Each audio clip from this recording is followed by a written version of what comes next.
Hello mga Circlabs! Kamusta po kayo ngayong araw? Sana lahat po tayo ay nasa mabuting kalagayan at safe po tayong lahat. Ngayong araw na to, magluluto na naman po ako ng saluna mga Circlabs. Ito po ang aking ingredients. Ayan. Napapansin nyo po, malalaking hiwa sila. Ito po zucchini, patatas, bell pepper, tapos ito naman po ang aking kamatis, carrots, syempre hot chili, coriander. Ito naman po ang aking bawang at saka sibuyas. Blender ko po kasi maanghang sa mata ko. Tapos may dried lemon po ako dito. May tomato paste po ako. Ayan. So, ito naman po yung aking mga Arabic spices. Dried lemon po yung blender ko dati. Napapakinabangan ko na yung ginawa ko. Turmeric. Ito naman po para lang siya sa karne.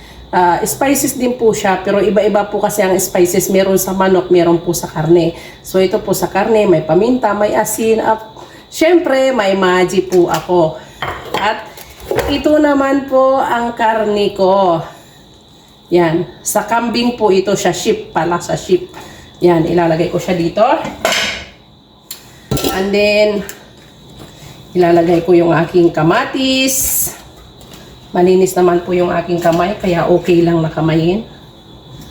See, ilalagay ko po ang aking sibuyas. Ayan. Tapos, ito po, yung mga spices ko. At saka, itong aking tomato paste. Asan na yung aking kutsilyo? Ayan.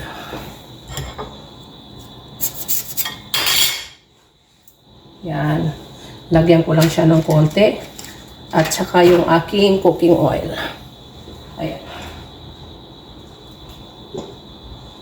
And then, ilalagay ko po yung aking maji.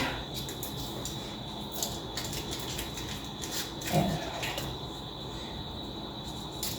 Saluna po ang tawag nila sa recipe po niya ganito. Ayan. Hayaan ko siya hanggang sa matunaw po yung aking kamatis. Pakita ko lang po sa inyo mga Circlabs. Ito na po siya. Ayan.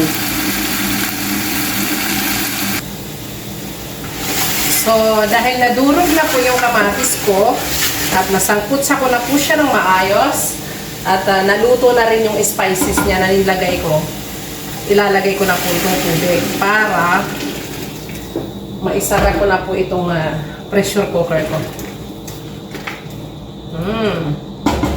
So, isasara ko na po siya.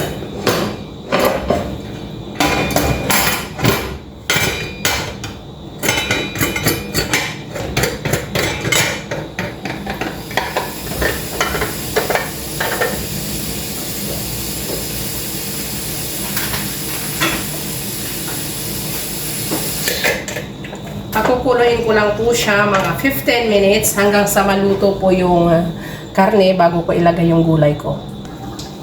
So, ayan. Dahil naluto na po yung aking karne, ilalagay ko naman yung carrots. Carrots.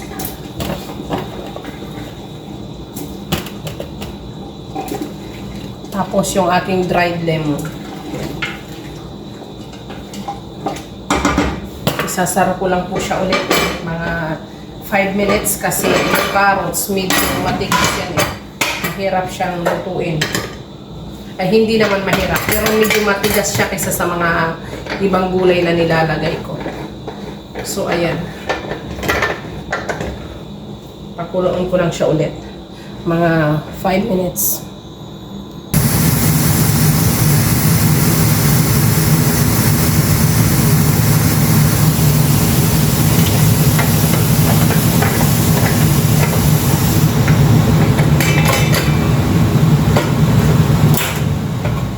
Ilalagay ko na po yung iba kong gulay. Ayan. Oh, konti na lang yung tubig. Lagyan ko lang ng tubig konti. Para maluto pa yung ibang gulay.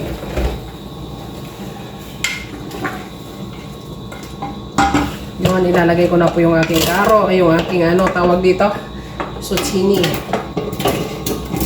At saka patatas. Sabay ko na rin yung aking bell pepper. Sabay ko na rin yung aking hot chili.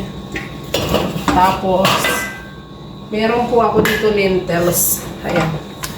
Huhugasan ko lang po, isasahog din ko siya para malapot po yung sabaw. Ito oh, ganito lang siya karami. Lagay ko siya dyan. Masarap kasi siya sa ano, yung lentils, masarap siya dito sa recipe na to kasi medyo malapot yung sabaw. Lalagay ko na rin po yung aking coriander. Tapos, isasara ko na. Yan na po, luto na ang aking lunch. Ayan na siya, ready to serve. Yan, thank you po for watching mga Suki Loves.